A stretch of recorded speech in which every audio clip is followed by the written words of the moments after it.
Listener Bingkai Karya, balik lagi sama aku Bulan dan kali ini aku bareng sama Ariel Nayaka. Hai Nayaka. Hai Mbak Bulan. Ini aku manggilnya Nayaka ya. Nayak aja, iya boleh. Oke. Gimana kabar? Baik pastinya ya. Baik, Alhamdulillah. Lagi kemarin baru selesai main golf. Jadi agak Oh, lumayan capek. Sekarang kemarin puasa terus main golf. Jadi kayak overload capek. biasanya kalau aku tipikal anak yang udah nggak ada energi ya untuk olahraga. Aku Kamu aku masih nyempetin ya? iya, aku tuh weirdly enough tiap tahun bulan puasa pasti ada kayak aktivitas baru gitu. Kalau pas pandemi waktu itu pas puasa sepedahan. Iya, Jadi iya. selalu ada aktivitas ngabuburit gitu setiap tahun ada yang Heeh. baru. Oke, oke. Aku cuma Iya. mau ngucapin congratulations ya. Akhirnya album Culture Shock udah bisa kita Yuk. dengerin. Yeah, when the money turn real, cut ties with a fake. Fake ones gon' leave, real ones gon' stay. Thank Berarti kita you. akan bahas banyak ke sana, nah Oke. ya Kak, tapi kita ngobrolin dulu ke perjalanan kamu lah ya. Nah, ini Oke. sebelumnya tadi kamu juga udah spill ya. Dulu Hmm. itu juga sering ngeliat mungkin kalau dari followersnya Nayaka yang ngikutin banget Nayaka itu sering banget bersepeda gitu. Itu berarti Mhm. pandemi ya, Nay? Sebenarnya awal-awal sepeda itu pas Mm-mm. lagi SMA sih, lagi SMA, lagi Oke. zaman-zamannya fiksi tuh. Soalnya aku naiknya sepeda sepeda fiksi kan. Jadi waktu Oke. itu pas SMA tuh lagi in hits banget, terus aku ikutan, terus sempat berhenti tuh lama. Nah pas pandemi Heeh. baru tuh balik lagi sepedahan lagi, mulai Mm-mm. sepedaan lagi dan alhamdulillah sampai sekarang masih lanjut sih sepedanya sih. Oh, oke. BTW Iya. kamu emang apa anaknya ini ya yang apa healthy lifestyle banget yang kayak aku harus menyempatkan olahraga gitu sampai ke makanan gitu nggak sih, Naya Kak? Eh, Sebenarnya nggak pernah dengan mindset oh mau healthy lifestyle gitu sih. Soalnya aku kalau kayak sepedahan atau main golf sebenarnya Heeh. lebih ke sisi nongkrongnya sih. Cuman karena kan ada Oke. faktor nongkrongnya sama teman-teman Heeh. rame-rame gitu. Cuman Mm-mm. bagusnya nongkrongnya sambil ada aktivitas yang sehat lah. Tapi dari Mm. awal nggak pernah aku jadiin harus harus health conscious minded gitu loh. Cuman if it feels good, then I would do it. Oke, oke, oke. Seorang rapper yang juga tetap menjaga untuk menyempatkan waktu buat olahraga. Karena Yeah. kadang ini mungkin golongan aku ya, golongan aku juga. Kami kaum-kaum yang lebih gini. Aduh, udah sibuk banget nih pagi sampai sore ibaratnya udah kerja nih ya pulang sampai sampai rumah ini udah malam kadang masih kena macet udah kayak capek banget gitu. Kamu Iya. juga ada fase gitu nggak sih, Nay? Ada banget Oh, fase, ada banget fase kayak gitu. Cuman tergantung, kalau aku sih tergantung schedule ya, tergantung schedule aku. Kalau misalnya aku ada manggung atau oke. pokoknya di hari manggung itu pasti dalam sehari itu udah hektik dan kena macetnya tuh ada banget dari pagi-pagi datang sound check kan sebelum manggungnya tuh ada Ya. preparationnya banyak lah sampai hari manggungnya sendiri, sampai setelah manggung. Nah itu pasti di hari manggung nggak ada tuh olahraga sama sekali, olahraganya di atas panggung I guess. Oh, oh iya, itu Jatuhnya. juga keringetan ya. Iya, Oh, kok kamu yang sebagai artisnya, aku yang sebagai penonton yang biasanya lihat apa gigs secara live gitu, ya kayak pulang-pulang itu udah yang, waduh, udah kayak iya, olahraga. iya benar. Oke, oke, oke. Termasuk juga kalau ngomongin soal musik dan perform gitu, mungkin Mhm, kamu juga sebagai salah satu orang yang jadi kiblat buat teman-teman lainnya untuk fashion ya, dengan kamu yang mhm. berani banget dengan fashion-fashion itu. Tapi yang aku penasaran, kamu bisa ngerti banget fashion-fashion kayak gitu, kamu emang anaknya ngulik atau emang ada tim khusus atau gimana sih, Nay? Eh, nggak ada sih tim khusus kayak apapun yang aku pakai atau apa Heeh. aku share di Instagram atau apa misalnya aku share outfit of the day gitu, itu bener-bener pure dari aku sendiri sih. Dan memang bisa dibilang aku suka digging sih, maksudnya nyari-nyari di internet kayak I'm a huge fan of like Pharrell. Heeh, Eh, heeh. Pharrell kan sekarang jadi head of Louis Vuitton gitu, dan Ya, ya, ya. aku lumayan ngikutin sih update-update-nya gitu loh. Jadi untuk ngebangun sense of taste sama ini itu pasti ya berdasarkan digging-digging aja tuh sharing sama temen-temen gitu loh. Iya. Oh, oke. Akhirnya kejawab Mhm. ya. Sebenarnya itu sih pertanyaan yang udah Iya. udah aku sempetin kayak ini anak dapat dari mana sih? Maksudnya kan kayak cowok itu kan jarang banget ya. Mungkin kalau cewek di luar sana dengan penampilan-penampilan yang unik gitu-gitu kan Hmm. mungkin mereka karena ngulik atau gimana gitu ya. Dan Mhm. cowok kan nggak banyak gitu loh. Iya. Dan itu justru yang selalu jadi sorotan orang-orang itu soal fashionnya Iya. kamu gitu yang ya Iya. ini Nayaka gitu. Iya. Sama sebenarnya ya lebih ke mama aku sih. My mom dari pas Oh, aku kecil lumayan ngasih aku kebebasan gitu loh kayak mau oke. pakai baju apa. Jadi pas aku udah bisa pilih, udah udah cukup gede buat bisa milih baju sendiri gitu. Itu mama aku bener-bener kayak ya udah nih lemari baju aku hari ini terserah mau pilih apa gitu loh. Dan mama aku kan kasih tips bang, mendingan kalau atasnya kotak-kotak boleh jangan stripes gitu loh misalnya. Oke. Jadi jadi mama aku lumayan ngasih, she's not really a fashion person, cuman she has a very good taste. Taste-nya dia tuh bagus banget di apapun, di musik, fashion. Hmm, Jadi aku lumayan berpatokan gitu sama ya. iya taste-nya dia.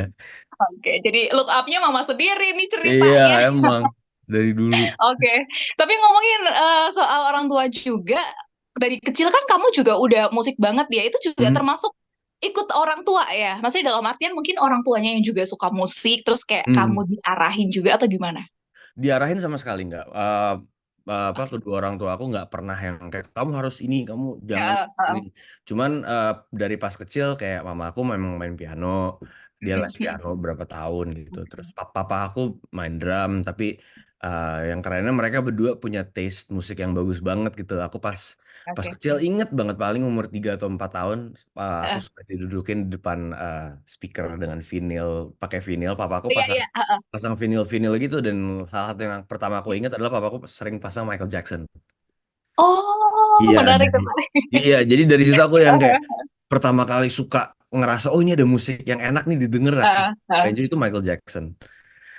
Ya, itu Oke. dari papaku. Ya mungkin dari di expose ke banyak hal seperti vinil-vinilnya papaku, terus papaku main piano, aku jadi menormalisasikan kayak apa belajar bermusik gitu loh. Main musik, nulis musik gitu.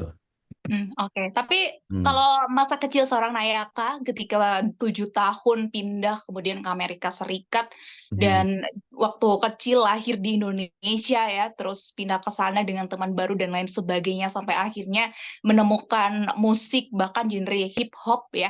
Itu Hmm. gimana ceritanya? Wah, ini lumayan panjang sih ceritanya. Boleh, boleh. Kita masih ada Gak apa waktu ya. sampai ntar buka. Yes, kita udah oke. Em, jadi sebenarnya aku umur 6 7 tahun itu pindah ke Amerika. Pindah Mm, ke Amerika, habis itu kebetulan itu tahun 2001, tahun dua ribu Oke. satu dan itu aku belum terlalu bisa bahasa Inggris. Mm-mm. Mm-mm. Belum, nggak punya teman sama sekali, bener-bener cuma Oke. ya cuman keluarga inti aja. Habis itu pas Mm. masuk ke sekolah sempat kena bully, Mm-mm. di sana karena Mm-mm. kebetulan waktu itu ada kejadian 9/11 World Trade Center. Oke. Ya kan, Mm-mm. itu aku baru 2 bulan lah masuk sekolah di awal tahun ajaran Mm-mm. banget gitu. Terus somehow mereka tahu, which is anak-anak sekolah itu tahu kalau aku Muslim. Nah, di Amerika itu Muslim itu tuh pada saat itu tuh sangat dirasisin. Ya, oke. Yes, bener-bener yang kayak Mm-mm. Muslim tuh teroris, Muslim tuh jahat lah gitu intinya. Karena Mm-mm. propaganda di Amerika emang seperti itu pada saat itu. Ya. Jadi nyampe lah ke aku di sekolah gitu kan. Sampai aku bingung kayak ini orang kenapa pada ngejauhin gua gitu loh. But at the end of the day, teman-teman yang nemenin aku adalah orang-orang African American, Hispanic. Ya. Karena Mhm. mungkin kita sesama sesama minority ya di sana ya. Jadi mereka yang nemenin aku deh. Jadi aku Mhm. belajar dengerin hip hop dari mereka, belajar maksudnya nonton mereka main basket. Jadi culture-nya aku udah apa? Ya karena itu teman-teman aku pada saat itu. Heeh. Jadi bener-bener kena lah ke culture-nya. Nah, pas Heeh. pindah balik ke Indonesia itu Heeh. teman-teman aku pindah balik ke Indonesia tuh 2006 2007, uh, SMP aku. Pada Mhm. saat itu nggak ada teman-teman SMP aku yang dengerin hip hop. Ya kan? Oh, oke. Nggak ada. Apa hip hop di Indonesia udah ada tapi belum belum seluas sekarang lah gitu loh. Terus ujung-ujungnya aku biar fit in sama anak-anak di Indonesia, aku bikin band. Oh, oh, itu Gitu. tahun berapa? 2007 mungkin sekitar 2007. Oke. 2007 ya. Terus terus. Iya, dan aku bikin bandnya rock gitu. Karena pada zaman itu yang lagi in itulah My Chemical Iya. Romance gitu-gitu, emo-emo gitu Heeh. kan. Dulu Heeh. rambut aku pernah di smoothing gitu dulu. Iya, emo. Iya, Wah, keren. mampus deh. Transisi total dari hip hop ke emo demi fitting in ceritanya. Heeh. Demi fitting in. Tapi ya ujung-ujungnya lama-lama I realize hip hop is what I love to do gitu loh. Hmm. Dan I still like to listen to lagu-lagu rock, metal, emo gitu. Suka banget. Tapi kalau untuk nulis, untuk compose gitu, ya I ended up having more fun di hip hop karena pada dasarnya itulah musik yang aku suka dari kecil. Iya, heeh. Hmm, Hebatnya ini kan kayak first love kamu terus ada yang baru kamu yes, coba. Itu nggak yes, bisa karena nggak emang bisa. gitu First love-nya kamu nggak mungkin. nyamannya. Setuju. Oke, oke. Tapi yang di apa 2016 ya waktu itu yang soal album mixtape Kurikulum Vitae itu berarti Hmm, masuk album pertama kamu ya atau gimana sih itu iya, ceritanya? sebenarnya itu sebelum itu aku suka bikin album sendiri gitu loh. Jadi kayak Mm-mm. misalnya pada saat 2015-16 aku suka dengerinnya misalnya Drake gitu. Aku tuh Oke, pengen bikin album yang gimana ya kalau aku coba-coba jadi Drake gitu loh. Tapi bukan oke. buat aku rilis, cuman buat aku dengerin sendiri aja sama teman-teman kalau ke rumah kayak ini gue bikin ini nih kemarin. Heeh. Cuman buat for fun itu aja sampai akhirnya Ya.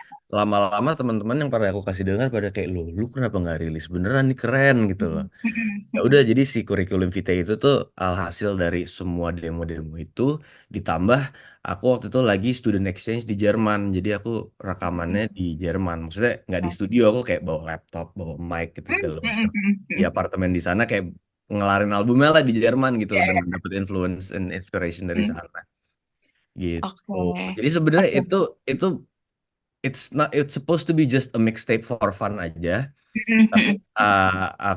aku nyari cara biar gimana masukin Spotify karena waktu itu masih independen kan. Jadi Iya, ya. cari cara uploadnya sendiri. Eh, Mm. Alhamdulillah langsung diliput sama waktu itu sama Rolling Stones Indonesia pas masih ada Rolling Stones. Terus Oke. dimasukin ke 20 album terbaik 2016. Heeh, Nah, heeh. di situ aku yang kayak, oke ini album kali ya kalau Rolling Stones nyebut ini album, aku bilang ini juga album deh, gitu. Oh, oke, oke. Iya. Tapi yang real album pertama kali itu berarti yang masuk EP itu ya 2017 yang Colorblind Fu itu Ya, ya. Itu itu oke. mini album lah, mini album. Ya, mini album Mini album EP-nya itu. ya. Terus yang apa album gedenya itu berarti 2018, Hmm. bener nggak? Ya, yang Cadence Oke. Blue. Iya, Cadence Blue oke di Blue. 2018. Oke, Iya. waktu itu udah nayakan dar der dor dar der der nayakan Iya. nayakan nayakan di mana-mana media Iya. nayakan. Itu pas 2018 alhamdulillah si Cadence Blue sempet dapat nominasi AMI buat album terbaik terbaik. Iya. Iya, Mm-mm. dan itu aku senang banget soalnya kayaknya sampai sekarang deh itu masih album hip hop, the only hip hop album di kategori itu in the history. Jadi aku Expect yang nggak sih kamu? enggak sama sekali enggak sama sekali enggak. Pokoknya waktu itu orang-orang AMI suruh datang ke acara acara mereka suka ada acara launching dan ngasih tahu nominasi-nominasinya gitu kan. Kan nyuruh Mm-mm. nyuruh aku datang aja gitu. Nah, datang Iya. ya pokoknya ntar pokoknya lu bakal senang aja. Oke, duduk duduk duduk. Ah, ada apa nih tiba-tiba di kategori terakhir kan tuh paling terakhir yang mereka ini. Loh, ini masuk nominasi di sini. Oke. Aduh, iya waktu itu langsung wah nayakan nayakan nayakan di mana-mana Iya, nayakan gitu. iya. Oke, sampai akhirnya bisa berjalan seiring berjalannya waktu terus juga berkarir ya, terus berkarya sampai akhirnya Culture Shock ini juga udah bisa Mhm, kita nikmatin. Nah, ini mhm. gimana nih? Kenapa sih kamu akhirnya mengeluarkan Culture Shock? Karena kalau melihat dari latar belakangnya ini kan Culture Shock, ini kan nyeritain gimana sih sulitnya kamu jadi Hmm, lahirnya di Indo, mhm. gedenya di LN, terus kamu balik ke Indo dan ini maksudnya ini kesulitan atau tantangan apa ya buat kamu balik lagi adaptasi di Indonesia ini atau gimana sih di Iya. culture shock? Jadi sebenarnya culture shock itu tuh sesuatu yang I've always felt mau pas aku di Amerika gitu pas Oke, aku oh, aku di Amerika aku of course ngerasa culture shock, pindah ke sana beda bahasa, beda teman, ditambah di faktor dibully segala macam itu satu. Terus pas aku balik ke Indonesia juga culture shock lagi dong, kayak udah hampir 6 tahun nggak di Indonesia di umur Ya, segitu. banyak yang berubah. Banyak yang berubah, hampir lupa bahasa Indonesia gitu loh. Maksudnya kosakata bahasa Indonesia jadi rendah banget, udah Hmm. nggak latihan gitu. Um, dan aku kira bakal berhenti di situ, tapi ternyata throughout my whole life, everywhere I go, I always feel like I'm in the position of anak culture shock gitu loh, yang Ya, ya. selalu ngerasa terlalu terlalu sana buat sini dan terlalu sini buat sana, ngerti nggak? Iya, Jadi iya, jadi iya. I feel like I don't really fit in and belong anywhere. Jadi dan Oke. eh, aku sering ceritain itu ke temen-temen atau kalau ketemu orang atau orang baru kenalan terus mereka Hmm. nanyain aku backgroundnya gimana, aku pasti selalu cerita itu. Dan makin kesini aku makin lihat bahwa makin banyak anak-anak kayak gitu apalagi di Jakarta yang Hmm. bahkan mungkin mereka lahir di sana terus harus Ya, pindah ke ya. sini dan mereka ngalamin culture shock dan merasa nggak belong. Jadi I feel like I wanted to make an album untuk ngerepresentasiin anak-anak yang nggak belong ini gitu loh. Kayak Hmm. karena Oke. I can imagine a lot of people banyak yang stres ngalamin, maksudnya going through culture shock itu.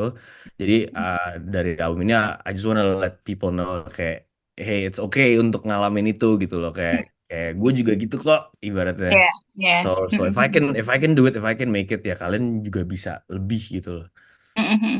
Benar Hmm. sih, setuju. Karena semua ada plus minusnya nggak sih, Nayaka? Kalau aku Hmm. sih ngelihatnya justru mungkin kalau orang-orang golongan kayak kamu itu kan punya kesempatan buat belajar banyak di luar sana. Sedangkan mungkin Hmm. kami kayak aku gitu, Hmm. kita memang di Indonesia dan kita nggak ada kesempatan kayak kamu gitu dengan Hmm. 6 tahun. Pasti Hmm. kamu juga apa relationnya juga pasti wah luar luar biasa. Apa maksudnya kayak lebih luas gitu kan ya, banyak Hmm. mungkin banyak belajar A, B, C, D gitu, sampai Hmm. akhirnya bisa ke Indonesia bawa itu semua. Ya, Hmm. ada plus minusnya Ada plus gitu. minusnya, ada plus minusnya. Semua pasti ada plus minusnya. Oke. Nah, Nah, sampai akhirnya di Culture Shock ini kan ada 13 lagu ya, ya. yang sebagian Hmm. besar kamu sendiri yang nulis gitu. Berarti Ya. ini bisa dikatakan real curhatan seorang Nayaka di sebuah album gitu Yes, kali ya. benar banget. Jadi waktu itu nulisnya kita eh, tahun lalu kita bikin album itu di Bali. Jadi kita Oke. stay di satu satu tempat gitu, satu house. Terus house itu kita transform jadi studio. Kita bawa equipmentnya. Terus aku sama dua temen aku produser, satu namanya Greybox, satu lagi namanya Toshiki. Udah tuh kita bertiga selama 2 bulan, 3 bulan kerjanya cuman tinggal bareng di situ dan bikin musik dan hasilnya sih album ini. Jadi mereka yang ngerancang instrumennya lah gitu loh. Mereka yang bikin beatnya, instrumennya. Aku yang ngestrukturin dan bikin liriknya dan nyanyi Oke. gitu. Tapi kamu kalau nulis-nulis lagu sendiri tuh mulai kapan sih? Atau ini tuh awal banget? Atau emang dulu udah ada stok apa ya, ibarat kata stok ya Stok kayak di atau gimana? dulu itu tuh aku emang suka nulis ya, kayak pas Heeh. kecil. Pas kecil aku Iya. suka nulis soalnya mama aku suka ngajarin gitu kayak, "Bang, kamu kalau kesel atau stres sama something, tulis Mm-mm. aja di kertas," gitu loh. Kayak nggak usah kasih ke siapa-siapa, bahkan nggak usah kasih ke mama gitu. Kayak yang penting kamu jangan mendem. I think that's what she was trying to teach me ya. Kayak yang penting kamu jangan mendem, kamu nulis. Jadi aku kebiasaan nulis sesuatu gitu loh. Jadi even sekarang udah di zamannya pakai HP, notes aku isinya ya tulisan curhatan whatever gitu loh. Mungkin lagi kesel sama perempuan atau lagi kesel sama sama sama kerjaan atau apa whatever, aku tuangin aja gitu. Even lagi happy gitu aku tuangin Mm-mm. tulisan. Jadi pas Oh. aku lagi mau nulis lagu bisa aku Mm-mm. ambil dari situ atau otak aku udah lancar enough untuk ngeluarin sesuatu, I guess. Oke. Oke. BTW aku dari tadi dengerin kamu spill-spill mama kamu itu orangnya tuh kayak kelihatan wise banget ya, bener-bener ngarahin Iya, anaknya gitu loh. iya, Karena nggak iya. semua gitu loh kayak gitu. Iya, Bersyukur emang banget aku, Nayaka. aku aku sangat bersyukur sih sama mamaku. Hmm. Oke. Nah, sampai akhirnya di album ini kan single Sweet Time itu jadi fokus track ya di Ya. album. Kenapa kamu memilih Sweet Time? Karena Sweet Time itu sebenarnya lagunya tentang apa ya? It's more about kita tuh harus appreciate kepada waktu-waktu yang sweet basically. Dan waktu-waktu yang sweet buat orang kan pasti beda-beda. Ada yang itu family atau spending time sama pasangan atau spending time sama sama sama doing things that you like to do. Makanya di musik videonya itu aku nge-showcase ada 3 teman deket aku dan hobi-hobi mereka masing-masing. Ada satu yang kerjaannya koleksi vinil, ada satu yang kerjaannya pembalap off-road, ada satu yang produce musik gitu. Sama di akhir videonya ada mama aku gitu. Jadi Oh, aku iya, sama iya. mama aku nge-recap ngeliatin itu semua lah ceritanya gitu. Oke. Nah, Iya. di lagu Sweet Time ini sebenarnya berarti kamu kayak ngingetin betapa beberapa waktu yang mungkin orang itu nggak notice kalau itu berharga. Padahal mungkin semua orang juga pengen di waktu itu gitu ya. Kayak gimana ya? Sesimpel mungkin aku bisa makan bareng sama ibu aku di rumah gitu. Dan nggak Hmm. semua orang bisa kayak gitu. Jadi kayak Hmm. kamu ngingetin hal-hal Iya. sederhana tapi sebenarnya berarti Iya. gitu loh. Gitu nggak sih, Sebenarnya Nay? sebenarnya long story short untuk ini sih lebih ke bersyukur ke momen-momen kecil itu sih sebenarnya. Oke. Itu sih. Oke, menarik. Dan di Iya. sini juga kamu ada kolaborasi kan ya sama rapper papan atas gitu, ada Bass Hmm. Boy Ada juga Bass di situ Boy salah ya, satunya. ada Mm-mm. Bass Itu Boy. apa pertimbangannya sampai akhirnya kamu memilih buat, oke aku ada kolaborasi sama mereka-mereka ini dan kamu memilih orang-orang ini di album kamu? Sebenarnya lebih ke soundnya mereka sih. Aku tuh nggak untuk album ini aku nggak terlalu milih feature yang kayak oh aku harus ngambil feature ini karena dia lagi happening atau dia lagi booming atau lagi apa. Aku memang bener-bener milih karena satu pasti mereka temen yang lumayan deket gitu loh. Dan juga aku suka sama soundnya mereka, sound yang melodi yang mereka biasa pilih di lagu mereka ataupun tone suaranya mereka. Jadi kayak Mhm. Bass Boy, terus juga ada Alif di lagu yang pop, yang paling lagu terakhir. Iya. Itu purely gara-gara mereka voice-nya cocok sih. Aku ngerasa ada yang lain yang bisa ngegantiin mereka di part itu untuk lagu itu. Gitu. Oh, oke, karena udah klik ya berarti. Udah klik, udah nyaman lah ininya. Dan di cover art albumnya itu kan juga berarti ya jelas banget ya itu udah merepresentasikan culture shock gitu. Tapi Hmm. apa konsep ini gimana ceritanya sampai akhirnya kamu kepikiran buat itu kan berapa kamu tahu tahun berapa sih umur berapa sih itu Itu di it- foto kamu? itu kebetulan ulang tahun aku ke-10 di Amerika. Oh, 10 Iya, dan tahun. dan Iya. dan itu dan itu di foto-fotonya tuh teman-teman aku yang nemenin aku lah selama di sana. My Mhm. my close friends gitu di sana. Oke, Iya. oke. Bener-bener sweet time ya. Iya, sweet time banget. Makanya makanya Oke. tadinya mau mikir kayak oke, apa namanya nggak mau cover artnya tuh ada tulisan culture shock. Mhm, mhm, mhm. Pengennya ada gambar yang menggambarkan culture shock. Itu makanya Ya. pas waktu mama aku kasih lihat foto itu aku kayak wah ini nih. Ini fotonya nih. Oke. Nah, aku juga sempet kan nonton yang apa Sweet Time itu ya di MV-nya Hmm, itu di situ kan juga kayak ada penggambaran anak-anak kecil di situ. Aku hmm. yang aku tanyakan di situ kan ada cowok cewek ya yang anak kecil di situ. Itu kamu waktu kecil atau Iya, gimana sih? itu aku sama adik aku. Oh, Iya, itu di kamu. iya, itu aku sama Oke. adik aku. Flashback footage Berarti gitu. berarti banyak banget apa ya memori-memori indah yang benar-benar disimpan ya Ya, sama mama kamu. mama aku tuh dulu sebelum sebelum zamannya ngerekam everything. Sekarang kan semua orang dengan HP bisa rekam. Oh, Mama ya. aku tuh dulu bawa bawa DV cam gitu. Iya, iya, iya. Iya, dia nggak ngevlog juga sih, cuman cuman dia cuman dia cuman dia selalu ngasih lihat misalnya kita ada aktivitas main di taman gitu ya. Mama aku pasti bawa DV cam-nya itu ngevideoin aja. Jadi we have so many stock footage dari zaman dulu. Iya. Iya. Oke, oke, oke.